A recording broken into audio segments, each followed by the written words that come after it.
Hi students, welcome back to today's class.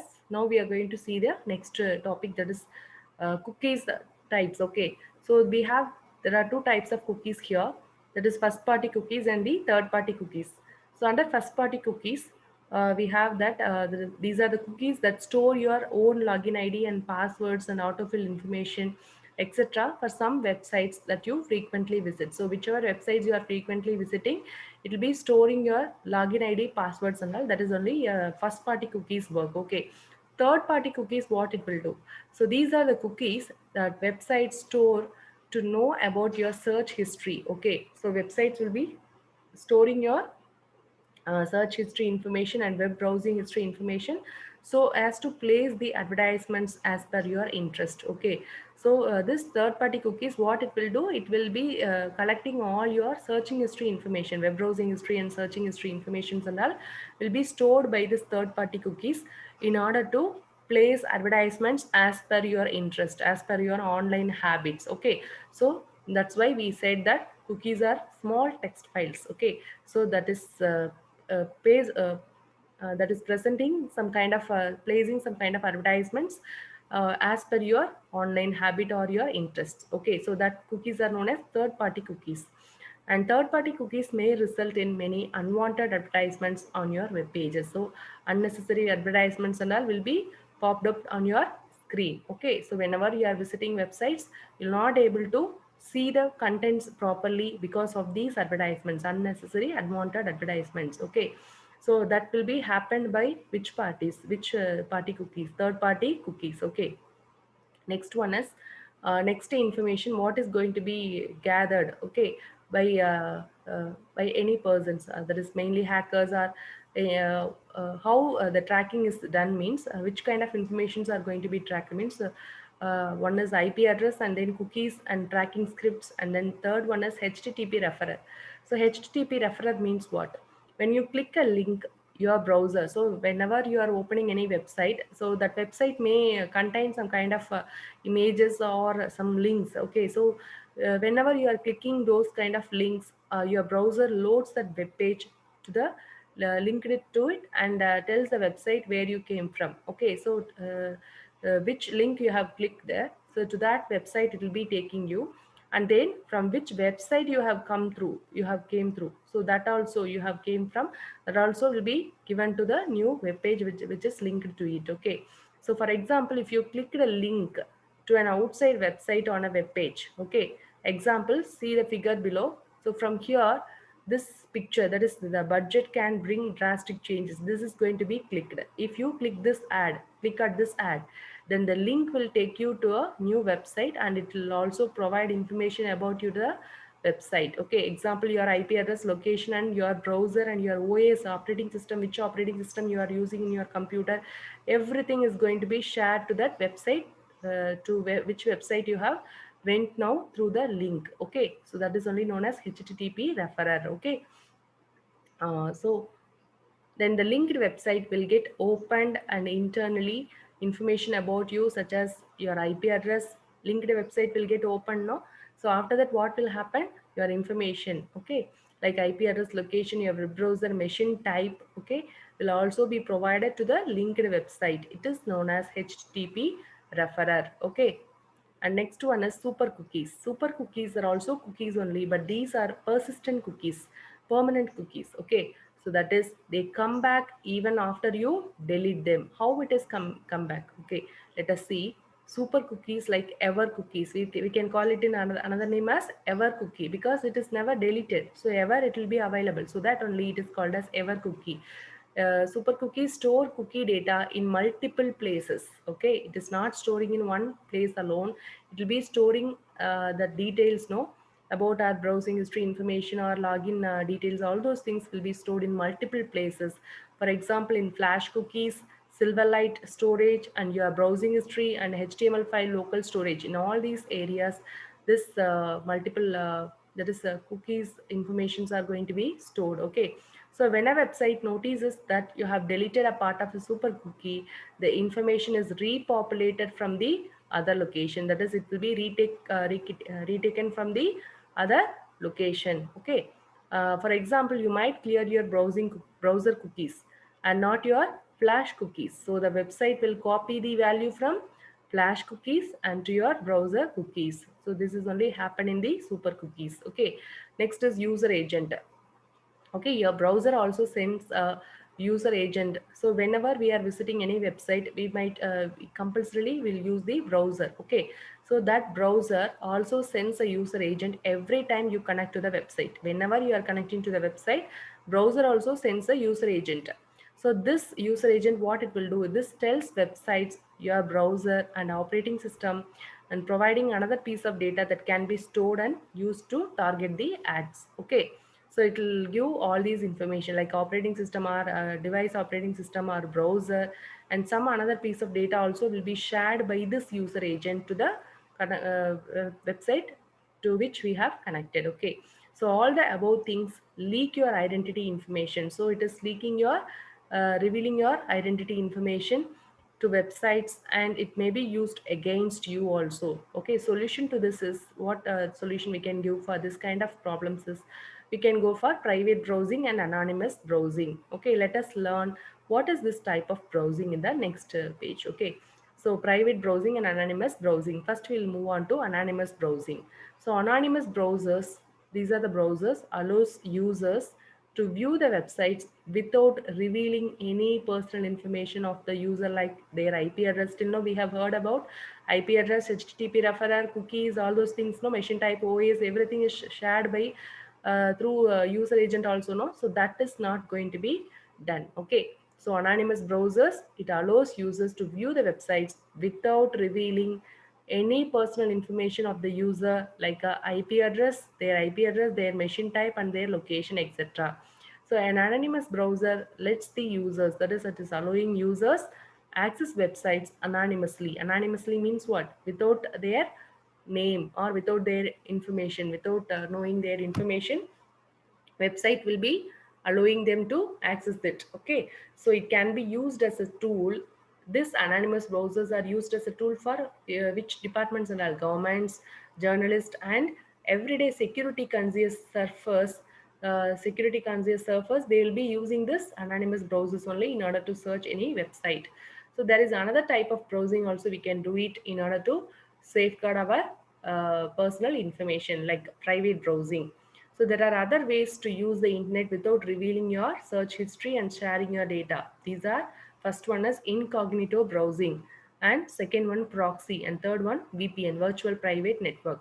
So what is incognito browsing? It opens up a version of the browser. Okay, so it will be opening a version, another version of the browser. If you are going for incognito browsing, that will not track your activity. Okay, so whatever content you are searching, it will not going to be saved. Okay, it is particularly useful if you are entering sensitive data like banking details to the browser, as it can minimize the risk of your information being saved to the computer. Okay, so it can also be used for the purposes like to look at the surprise gifts for the family without leaving clues, searching for hotel rooms for your vacation, filling examination forms, etc. All these, in all these cases, you will be revealing your personal information. Everything is going to be not sent to or not stored in the website. Okay, because of this incognito browsing, but this information is still visible to your school or university or organization to which to whom you are filling. They will be you seeing your details, but it will not be stored in the website. Okay, so you may also use private browsers and search engines like DuckDuckGo. Okay, DuckDuckGo and all, you can use it instead of a Google search engine. No, you can go for this DuckDuckGo search engine in order to search the contents. Okay, now proxy means what? This is also kind of private browsing only. Proxy works by acting as a middleman between your computer and the website you want to access. Okay, so between the website you want to access and between your computer, it will be acting as a middleman. Okay, proxy will be centrally located between your computer or device, which your device, from which device you are accessing the website. From that device to website, it will be acting as a middleman. Now the tracking website, so whichever website is tracking you, finding your information, personal information, that website will get the IP address and the information that belongs to the proxy site only. Okay, so you are effectively getting the same content. Whatever content you are searching, you will get the same content from another source without it getting to know your browsing details. Okay, so that website will not be knowing your details, personal details, and all that will that website will get the proxies website, proxy site, or proxy device information only it will be getting. Okay, so but you will be accessing the content of that website properly. Okay, so next one is virtual private network. Is a method it is used to add security and privacy to private and public networks. Okay, so like Wi-Fi hotspots and internet and all if you are using, so the in that it is going to add the security. Okay, Wi-Fi hotspot and all if you are using, no, so there may be a leak of information. Okay, so that is going to be avoided because of this VPN. So VPNs are the most often used by corporations to protect sensitive data. So virtual private networks were originally meant for business employees working off-site to gain access to shared drives or networks. So if they are working in off-site manner, so if they want to gain access to the shared drives or networks which is there in their organization, in that case this VPN will be very very useful. Nowadays you can set up a VPN at home to protect yourself from hackers trying to access your sensitive information. So hackers will be trying to access your sensitive information, from them you can protect yourself because of this VPN. Okay, so private browsing means what? It is a type of browsing wherein browser opens in incognito mode or through proxy or VPN and does not store the cookies about your online activity is called private browsing. So it is not your personal information and searching history information, so that will not going to be stored in the cookies because of this incognito mode or proxy or VPN. This is known as private browsing. Okay, next we will see confidentiality of information. So with this we will end up this video. Okay, after discussing this confidentiality information we'll end up this video. Next we will see the next video. Okay, uh, so internet is a public platform. Mostly the sites you visit, the things you search on it, okay, the posts that you put on the social networking sites are all visible to the public. Okay, so but there must be some information like your credit history or bank details, your mails, okay, which you do not want to make it as public. Okay, that is you want to keep this information confidential. So this kind of confidential information like bank details, your mail information and credit history information, all those things if you want to keep it as a confidential one, okay, you want to keep compulsorily as a confidential. Okay, so similarly on your computer system or in a private network, you would certainly want that crucial information is protected and it is not publicly visible. Okay, so confidentiality of information ensures that only authorized users get access to sensitive and protected data. So what is meant by confidentiality of information? It ensures that only authorized users, only the users who are allowed to access the data, who are allowed to read the data or do the updations in the data, they only allowed to access the sensitive and protected data. That is only known as confidentiality of information. So what kind of practices we need to follow in order to ensure the confidentiality of information? So computers, networking, internet, these are all unavoidable because computer, without computer or without electronic device like mobile or laptop, no, we cannot do any work. Okay, and networking also important and internet also is necessary, very very necessary. Okay, so you cannot avoid these as these are the modern age tools. Okay, but you surely can follow certain practices to safeguard your data and ensure its confidentiality. Okay, so what are the best practices we need to use in order to ensure the confidentiality are as follows. First one, we need to use the firewall wherever possible. So firewall means it will be defaultly comes along with the operating system also, like a software or hardware we can use it. Okay, so your system must be secured such that only authentic users, okay, authentic users means only genuine users can connect to it. Okay, connect to your system. Firewall is the one very good solution for this. Firewall is a program.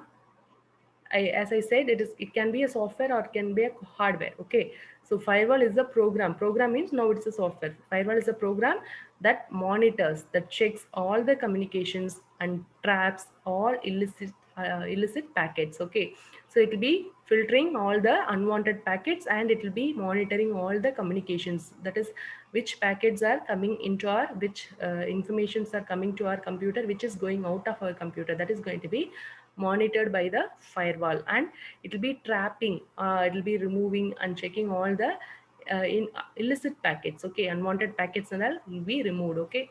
Most operating systems now come with a firewall pre-installed, okay. However, some such as the Windows firewall only block suspect incoming communications, okay. Only suspect incoming communications alone will get blocked by this Windows firewall, and it will leave completely open access to the internet from your machines, okay. That is where incoming alone will be checked, outgoing will not be checked because of this Windows firewall. That is, thus it is recommended that you can install a firewall that can monitor both incoming and also outgoing communications and traps the illicit ones, okay. So Windows firewall will be checking only incoming communications, outgoing communications will not be accessed, checked because of this Windows firewall. And now second one is control the browser settings to block tracking. So if you want to avoid tracking, someone is tracking you, if you want to avoid that, okay, someone means a website, if it is tracking, that means if it is saving your browsing history information, all those things, you can change the browser settings, okay. So that is only control browser settings. You already know that websites can track your surfing on their site by IP address and related system information, including system names and internet network addresses. Then that often uniquely identify your computer. Easily they'll be identifying your computer. Search engines generally record your queries together with your computer identification, building up a profile of your interest over a time. So they'll be building your interest, okay. So which kind of a person you are, so you are interested towards what, uh, any shopping websites if you are frequently visiting, so they'll be knowing your browsing information history, that is online habits, they'll be coming to know. So based on that, they'll be sending the advertisements. So search engines normally, it will generally record your queries, okay. Whatever questions you are typing in the search engine, that is going to be recorded together with your computer identification. Then finally it will be building up a profile of your interest over a time, or after a certain period of time they'll be building up a profile about you, okay. So to minimize these threats, okay, threatening, you can turn your default browser settings to exclude cookies, especially third party cookies. You can exclude it since they can be used to build up a detailed profiles of your surfing patterns over a time. So searching interest, based on the surfing patterns, they'll be building a profile about you, okay. So that you can control with the help of the browser settings, okay. Next is browse privately wherever possible. To avoid the tracking by websites, you should try to browse the internet privately wherever possible.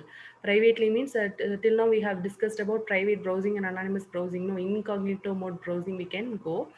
This way, websites would not be able to store cookies on your computer. So in this way, if you are going, that is privately, if you are browsing, then websites will not able to store the cookie information on your computer, which give information about your search pattern and search history also. So that is going to be avoided. Then fourth practice is what we need to follow in order to ensure the confidentiality information is that be careful while posting on internet. So internet means it's a common media, okay. You should know that posting is public, okay. So when you post anything to the public internet, such as social networking sites like Instagram or Facebook or WhatsApp, okay, news group, mailing list or chat room, you generally give up the rights to the content, and any expectation of privacy or confidentiality will be useless, okay. So confidentiality, you cannot expect if you are posting everything on the social networking sites like this, okay. So you are giving the rights to them to read and say comments about your content, okay. So you cannot expect confidentiality in that, okay. It is useless here. So in most countries, anything you post to the public space can be saved, archived, duplicated, distributed and published even years later also by anyone in the same way as a photograph taken in a public space like a city park, okay. So ensure that you never post your crucial information, that is sensitive information like your personal details such as address, mobile phone number, bank details, credit card details, etc. on the public internet sites. Never post all these information on the public media, okay. So next, fifth practice is ensure safe sites while entering crucial information. So how we can identify the safe sites when we are entering sensitive information like our details and all, so that we will see. Okay, sometimes you have a need to provide your sensitive information like crucial information such as your personal details or bank details, etc. For example, you might be applying online to register for an entrance exam through a legitimate site. Okay, through a legitimate site means what? Through a proper or genuine site only. Okay, that asks for your personal details. You need to fill your details only compulsorily. Then in such cases, ensure these things. Okay, you need to check all these things in the following points. Okay, type the URL of the website in the address bar of the browser on your own. Okay, you need to type the entire address on your own. You should not just copy and paste it, or you should not click on the link also. Okay, type the URL of the website in the address bar of the browser on your own. Do not click on a link that takes to this website. Do not cut copy the link of this website and paste it. Type the URL on your own in the address bar of the browser. This point you need to remember. And next one is ensure that address contains HTTP and a padlock sign. So lock symbol should be there, and also HTTPS should be there. Okay, so when this website gets loaded, before you start typing any information, ensure that the website address. Okay, and the safe site URL always starts with that address. Always URL means uniform resource locator. So this always starts with what? HTTP. Yes. So whenever you are referring any websites, the protocol which is used for referring websites are hypertext transfer protocol, and S denotes secured. Okay, so HTTPS colon double forward slash, and not with HTTP colon double forward slash. It should say, it should have the yes also along with the HTTP. Okay, that is mean by secured one. Also, it shows the closed padlock. Padlock symbol will be there. See, like this, a padlock symbol will be there, and HTTPS also will be followed. This is known as secure connection. If it is in, this is closed padlock. Closed padlock symbol you should have, and HTTPS followed by that website name should be there.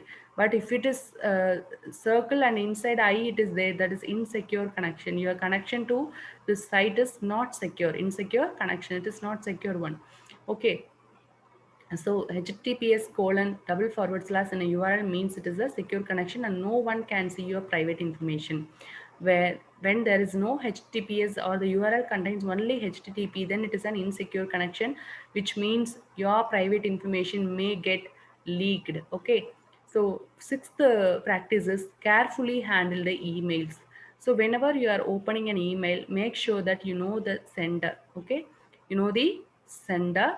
Even if you open the email message by accident, okay, by accident without knowing, if you open the message, then what you need to do, make sure not to open any attachment in an email from an unrecognized source. So if you are not knowing from whom you have got the mail, you should not open any attachment. Even if the message is opened in an accident manner also, you should not open the attached files and all. Okay, so and link also, emails containing sensitive information should be deleted securely. So any sensitive information if you have in your emails, that need to be deleted immediately. So also your email might contain a link to a legitimate looking website. Okay, it is not actually legitimate website.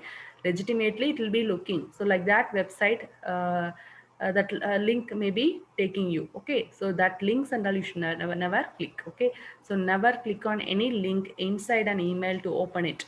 The link might look like legit, but it may take you to the fraudulent site.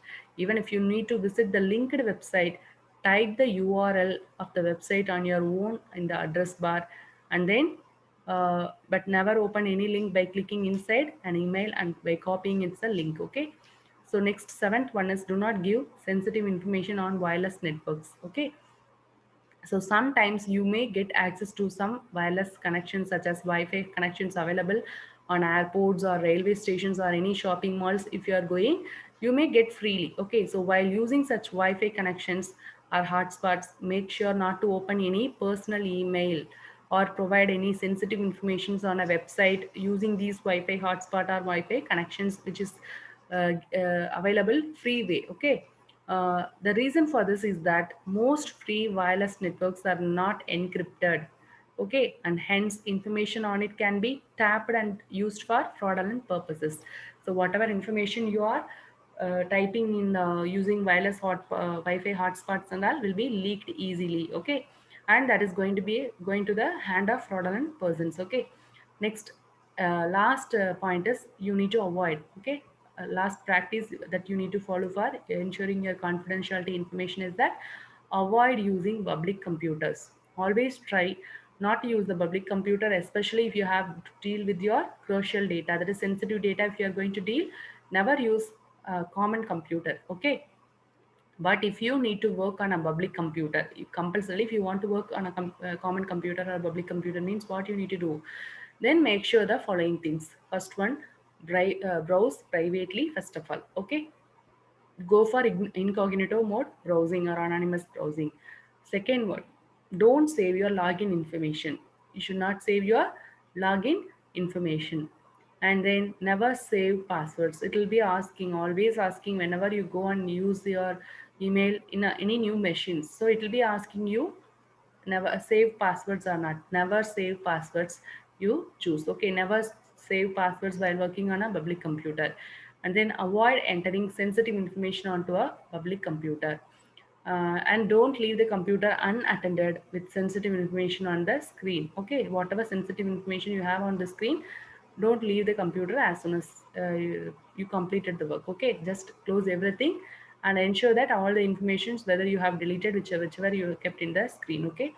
Disable the feature that stores passwords. So if any feature is asking you to store the password, asking you to whether to store passwords or not, never give enable, okay. So give disable feature, okay. Properly log out before you leave the computer. So if you are using some websites, no, with your login id and the passwords and all, properly log out before you leave the computer, okay. They may misuse your login credentials and they may use it for their own purpose, okay. And erase history and traces of your work. So whatever tracing you are leaving on the computer, as a browsing history or a searching history, everything you just erase it, okay. That is clear the history and the cookies. Use the clear key history and cookies by going to the settings, okay. So all these things you need to do it if you want to ensure your information whether it is confidential or not, okay. And next topic we will see in the next video, that is cyber crime, okay. So there are some kind of cyber criminal activities, okay. That is done. So what kind of activities and all we are having cyber criminal activities, that we will see in the next video. Thank you.